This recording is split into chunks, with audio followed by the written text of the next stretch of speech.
Bro so game changer movie ఏ విధంగా ఉంది? సూపర్ ఉంది బ్రో. సినిమా అయితే చాలా బాగుంది, నాకైతే చాలా బాగా నచ్చింది బ్రో. ఈ సినిమా అయితే ఎక్సలెంట్ మూవీ ఉంది బ్రో. ఇప్పుడైతే ఫస్ట్ హాఫ్ అయితే కంప్లీట్ అయిపోయింది.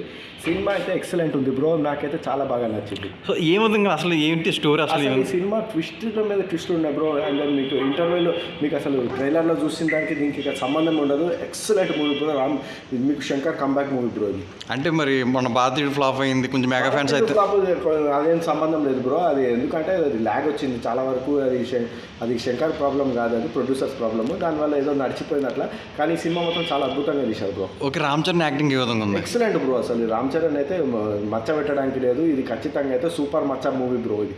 ఓకే ఓకే, మెగా ఫ్యాన్స్ అందరూ కాలర్ ఎగరేసుకొచ్చి అంటారా? సూపర్ బ్రో, కాలర్ ఎగరేసుకొని ఇవాళకి తిరగచ్చు బ్రో. ఎందుకంటే ఈ సినిమా అయితే excellent bro. 2025 starting with game changer bro. Okay, Thaman music ఏ విధంగా ఉందని చెప్పి బ్రో లోపల అసలు థియేటర్ మొత్తం బద్దలైపోతుంది బ్రో. అసలు స్పీకర్స్ బద్దలైపోతామో అనిపిస్తుంది బ్రో. అట్లా ఆ రేంజ్లో ఉంది బ్రో.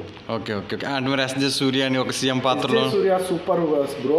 ఇప్పుడే మేము ఫస్ట్ హాఫ్ అయితే కంప్లీట్ అయిపోయింది. ఫస్ట్ హాఫ్ చూసి వచ్చాము, సెకండ్ హాఫ్ చూడాల్సింది. మరి ఫస్ట్ హాఫ్లో ఇప్పుడే ఎస్జే సూర్య ఎంట్రీ అయితే జరిగింది సినిమాలో. Excellent movie bro. అంటే ఒకవేళ మన మెగా ఫ్యాన్స్ కానీ బయట ఆడియన్స్ కానీ బ్రో ఇప్పుడే హీరో శ్రీకాంత్ ఒక ట్విస్ట్ ఉంది, అదైతే మేము చెప్పాము. ఇంకా ఇప్పుడు ఒక ఓల్డ్ పాత్రలో అయితే రామ్ చరణ్ కనిపించబోతుంది. అంటే మీరు చూసింది ఏదైనా ఉంటే కొంచెం చెప్పొచ్చు కదా స్టోరీ అనేది? స్టోరీ స్పాయిలర్ 80% చేయండి బ్రో.